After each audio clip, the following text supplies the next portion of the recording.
if we can answer that first one. All right, what's up, guys? This is the Raw Truth, episode 5. This is Couples Edition with me and my wife, Melissa. I don't need to say my wife. You're also a Raw athlete, so you have some personality. I'm your fucking wife. Who cares? Can with I Melissa. Swear? Okay. Yeah, you can swear. Well, I don't know. Do your thing, yeah. Okay. This is YouTube, right? Okay. So this is Raw Truth, episode 5, Couples Edition with Melissa and I. So we're going to get into these questions. Let's get the first one.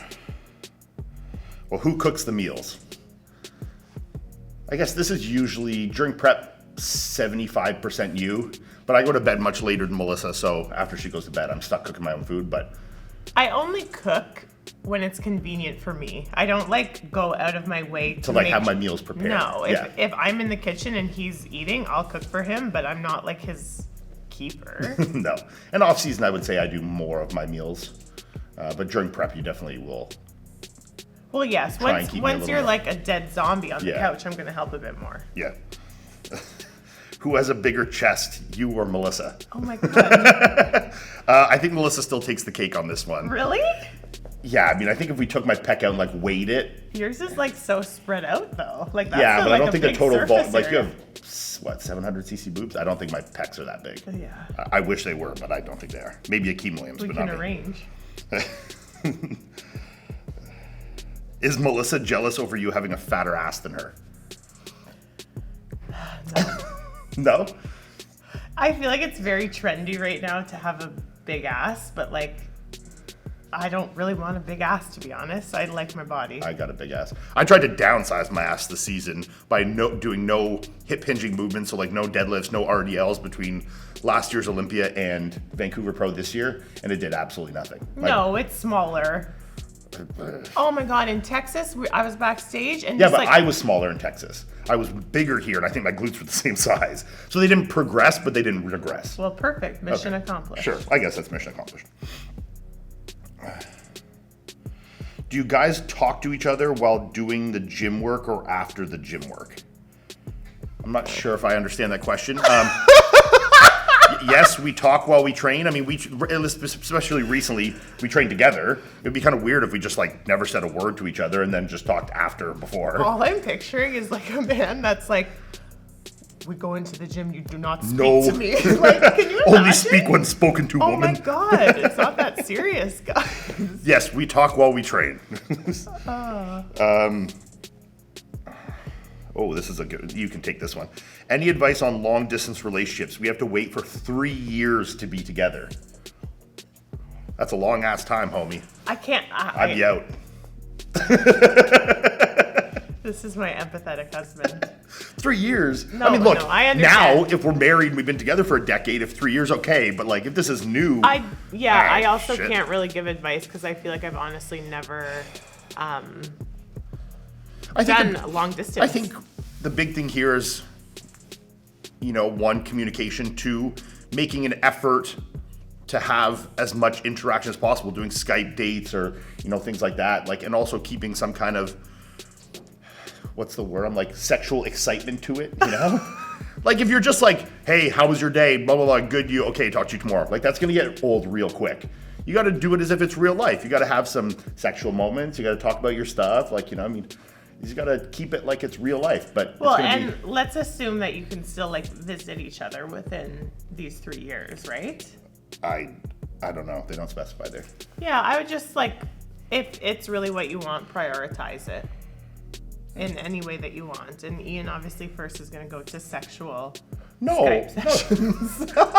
I think it all matters. I'm just saying. I know, I agree. It's the same thing when people say what's the trick to being happy after married for 40 years? It's keep things fun, keep things interesting. Make sure you're still having a fun sex life. I think all these things matter, and I think for you to keep engaged and connected, I think you need to have all the facets of a normal in-person relationship. As much as you can. Yeah, so what are the things that you'd be doing in person? You'd be having a sexual relationship, you'd be having, an open communication-based relationship. All these things I think need to be still there for it to continue to progress forward if you're not in person. Does that make sense? Yeah. I like the way you two are so comfortable with each other. What's the secret, man? Please tell. I don't really think there's a secret to it. I mean, what, do you have an answer to that? I think these things just come down to effort, you know, like you have to put in effort. We weren't always like this. I mean, you know, building a foundation of trust and communication takes time. It's not something that, like, you know, within 6 months or a year we were like we are now. You know, this has been a process of learning each other. And I disagree. You do disagree? Yeah. You think we were like this from the beginning? Yeah. Not as much as we are now. We were always 100% ourselves. Okay, yeah, sure. So that is not easy to do. Yeah. People have things about themselves that they don't like, that they're not comfortable with, that they may hide from their partner. We, on both ends, the effort was there to truly show all aspects of ourselves to each other, and the effort was there to receive everything, to create a space where someone can actually be themselves. So when you have 10 years of that with somebody, it's going to create an ease of us being together, and that's, I think, what people see when they're around us. And that's just because we don't walk on eggshells with each other. We don't get offended easily with each other. We get to... Yeah. We're very honest and authentic with each other, and I feel like that's what has created this comfort in our energy together. Good answer. What was the first date? the first. I refused to be alone with him. I was so nervous. She thought I was gonna like rape her or something. I'm not sure. But I mean, okay. Cut that out. We're married now, and the first date, she wouldn't even let me take her to dinner. We went on a fucking lunch date. We went on a luncheon, you know, like a work date. And she didn't even eat. I ate a steak, and she didn't even eat. Okay, for context, we were in our early 20s. We weren't young. No, we were 21. Yeah. We were 21, but I had not ever been on a real date before. My relationship before was not with someone that wined and dined me ever. He didn't really do anything like that. So I had never been on a date. I had never sat across just me and another person, another guy that I was attracted to, and had a meal together. So I was really intimidated by the idea of that. And he had asked a lot to take me out to dinner. That was like something that he really wanted to do. And we settled at lunch. Finally, I was like, we can go to lunch and I'm not eating. And we went to Moxie's. Yeah. And Ian ate. Do they have Moxie's here in the U.S.? It's like... We went to Moxie's in Texas. Oh, yeah. But what's the equivalent of like a Moxie's down here? I don't know. Cactus Club? Sure, yeah. Is that American? Or like what's the place I just went with Julie and Mark? Applebee's. I can't remember. Anyways, yeah, it's like a moderately nice fine dining place where we sat and she ate nothing and I ate a steak. It was a good date, I guess. I mean, obviously we ended up We enjoyed ourselves, yeah. But I just was intimidated by the idea of being on a date, that's all. How did your families react to one another in the beginning of your relationship? Like to our meeting each one of us, I guess. I mean, first of all, there was obviously Christopher. That was like, wow, you chose to date the biggest guy in... Yeah, because Chris was just getting into like bodybuilding at that point. And Ian, like the big bodybuilder. Where we lived in Canada was pretty like known as like the big guy. And my parents adored him. I remember my mom thinking he was so funny. I was just better than the last guy, that's all. So it was just like, we're going uphill here. No, Ian put in a lot of effort very early on in the relationship. And I think when parents see that with their daughters, they're very happy. They're like, oh my God, he's taking care of her. He really cares.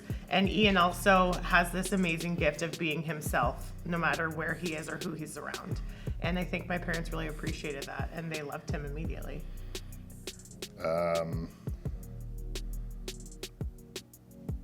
Who has more shoes? Me, for sure. Ian, by a mile. By a long shot, yeah. Have you two fooled around in any way in a public place? Yeah, twice. Well, so Crazy Horse once, in a booth at a restaurant. It's a bar. It's not a restaurant. And it was very dark. It was like a club night, yeah, kind of thing.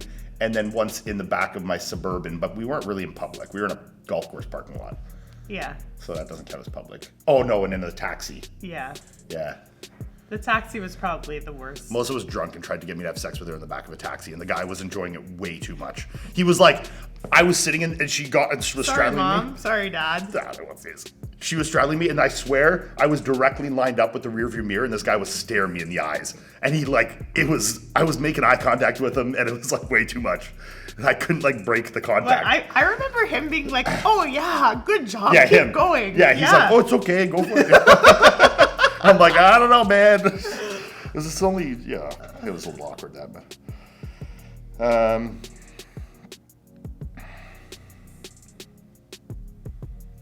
Do you guys ever get jealous or insecure when someone talks to your partner? Love from India. I mean, not when someone talks to my partner. I mean, like, Well, listen, let's assume they mean talk to, like, it's not just saying, hello, how are you? There's someone hits on your partner. Let's assume that's what they mean. Because, like, if we're going to get angry about it depends. I mean, I think intent matters, and I think also someone talking to my wife doesn't mean that it's being reciprocated. And I can't control other people's actions, and I also have enough faith and trust in my partner that it won't be reciprocated in any inappropriate way, so I really don't have any reason to be jealous of it, I don't think. I mean, listen, it's circumstantial, that's I suppose. an ideal world, but if you come after my husband, I'll come for you. Okay, I think it's a little different with women. But no, I mean, it's not, like I trust that if a guy comes and hits on you, you're a girl, you know how to handle that. I mean, if it's anything more inappropriate, you'll tell me, and then we'll go from there. Again, we have a very open communication relationship, so I don't think anything like this would ever turn into any sort of negative emotions. We would discuss something and we would move on. We also trust each other. Who's the most competitive out of you two?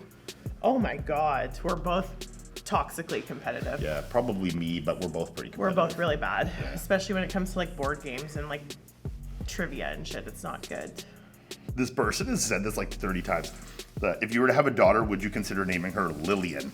Like Lil Ian, but Lillian, No, we wouldn't consider it, but thank you for the suggestion. Much appreciated. You're so matter of fact. No, we wouldn't consider. Well, do you want to call your daughter Lillian? No, but Okay, well, there you go.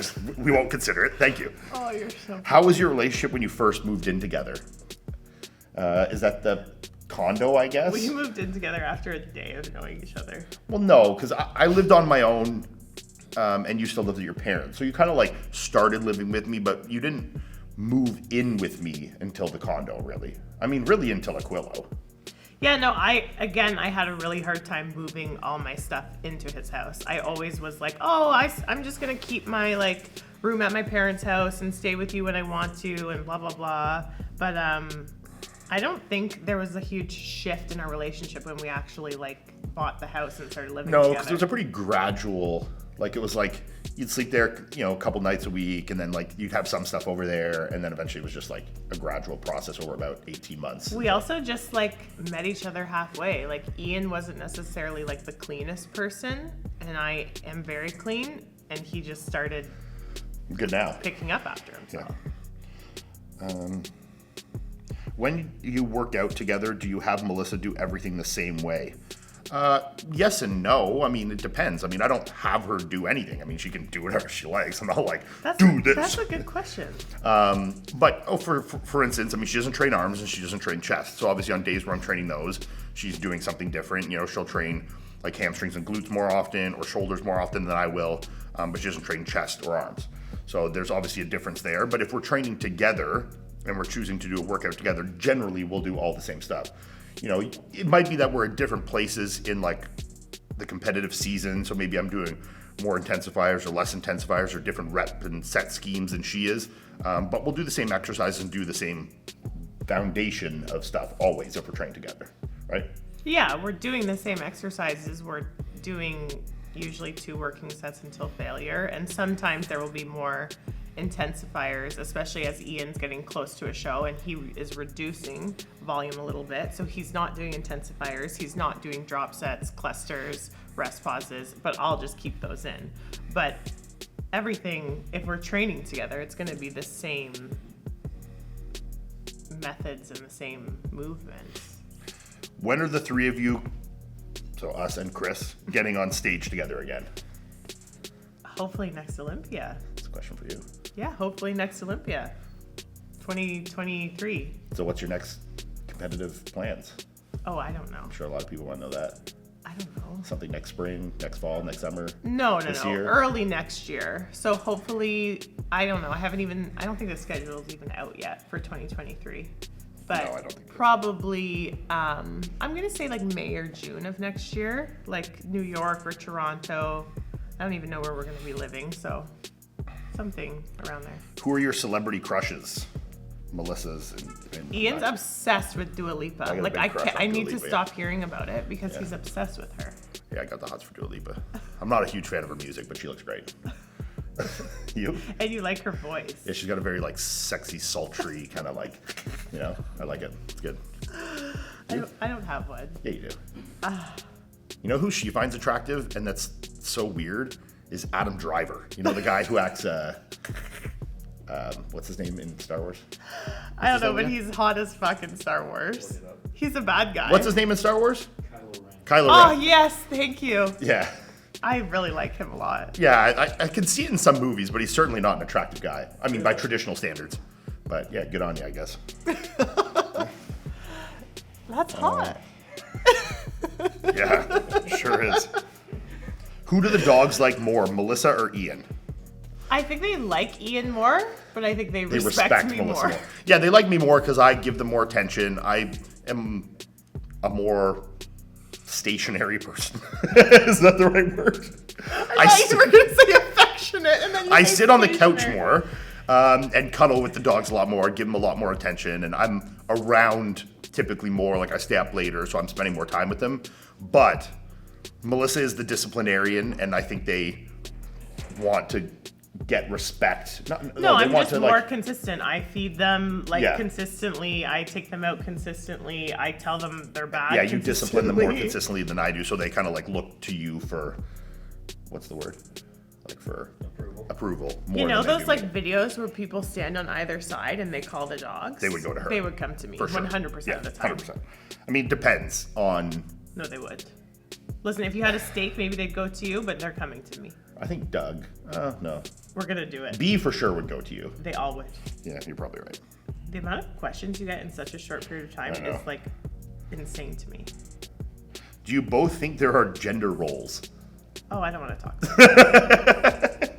No. I mean, no. I know. I'm sorry, we're not talking about that. Do you think there's gender roles? Yes. Like what? Whatever role you choose to fulfill and whatever gender you're in, you do it. Yeah, but that's not gender specific roles. It's just partner roles then. Yeah, I think Yeah. people just do what they want to do Sure. Correct. or what they're naturally good at. What place are you expecting to get at the Olympia?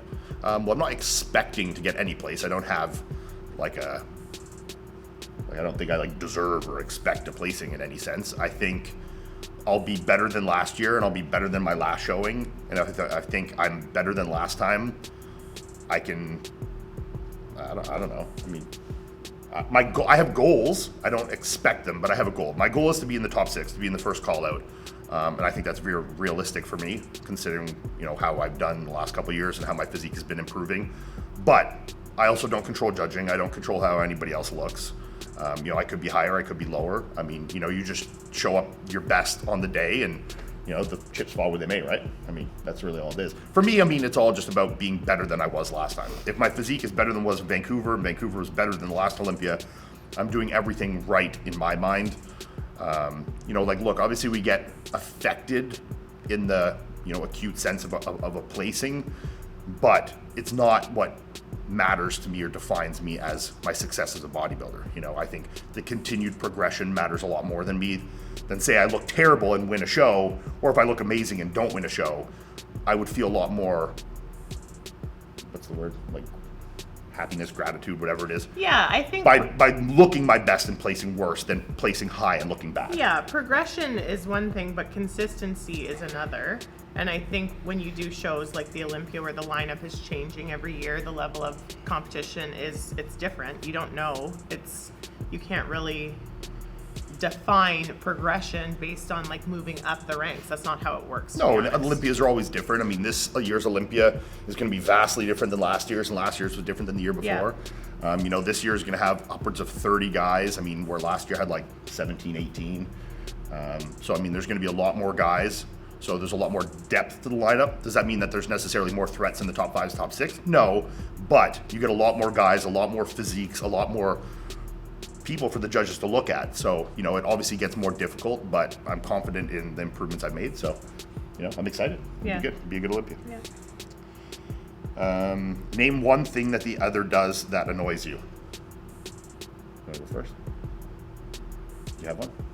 He talks over me sometimes. Do I? Probably talk over everybody sometimes. You're just excitable. Yeah. But like I also like that about you. So it's like it's hard when people ask me this, it's very hard because everything that's like kind of aggravating sometimes also brings things of him that I love about him. Because like yes, sometimes he talks over me, but he's a very excitable person that's like a happy little kid. And that to me is like brings that's not demeaning. I mean in a good way. Yeah, sure. It brings like a lot of joy to my life and it brings a lot of energy to me because I'm not necessarily the most like, you know, person. So I feel like it's tough when you answer these things because I think something always has a positive to it. I have one that doesn't have a positive. I love you. Just remember that. No, why I think I bet a lot of guys have girlfriends or wives that do this. I don't even know what is when say I leave something out or you know whatever or she's cleaning up like women. What do you mean the positive is that I clean up after you? Well, that I keep our house so immaculate. Okay, sure. We'll let that go. But she puts things away and then doesn't have any idea or recollection of putting them away. I'll be like, hey babe, do you know where you put my watch? And she'd be like, I didn't touch your watch. I'm like, well you did because I left it on the counter. And she's like, no, I didn't touch your watch. And then I'll find it like in some random drawer 2 days later. I'm like, babe, my watch is here. You put it in. She'd be like, oh yeah, you know? So that's it. Just like aimless cleaning. Just take things out of sight and put them somewhere. I'm forgetful and I put things in the most random of places. You places. just clean and where it like makes sense in your mind at the time, but then don't recall where you're putting things. Yeah. No, I So you don't like lose things. Digress. You just That's true. What did Melissa think of you when she first met you?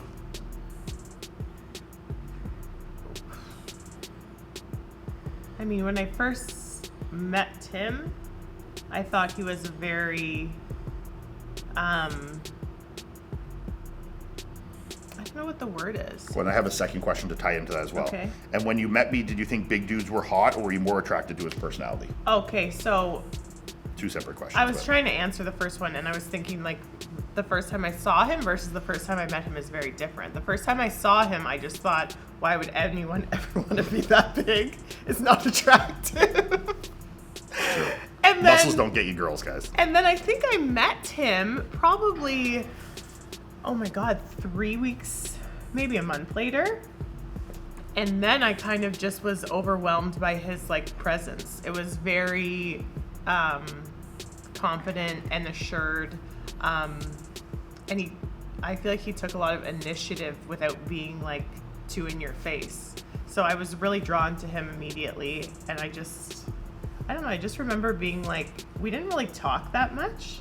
Not at first, no. No, we didn't. But I also feel like he was still, I could tell that he was like into me without him having to say anything. And to me, that was something that was very enticing.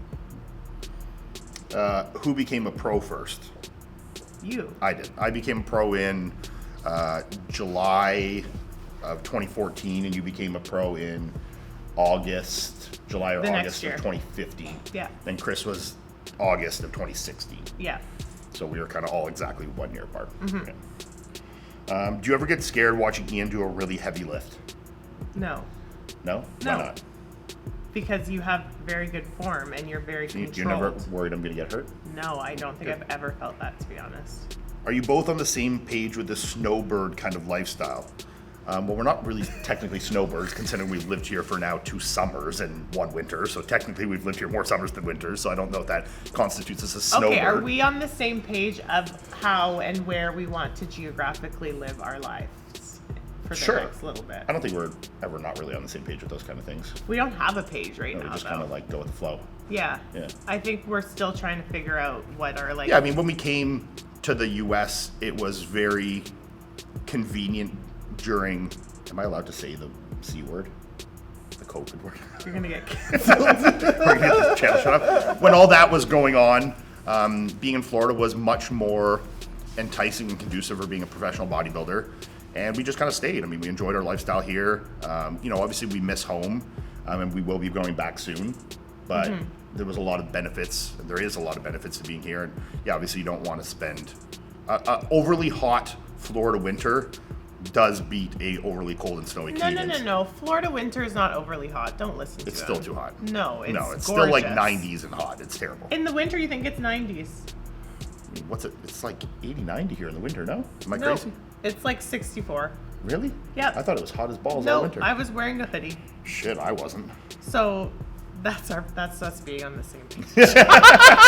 Well, we both still enjoy being No, here. I'm kidding. I'm joking. It's okay. Is flirting with other guys cheating? Yeah.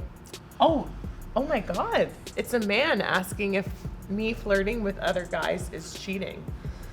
That's a gray area. Like, I don't think it's cheating, but it's obviously frowned upon.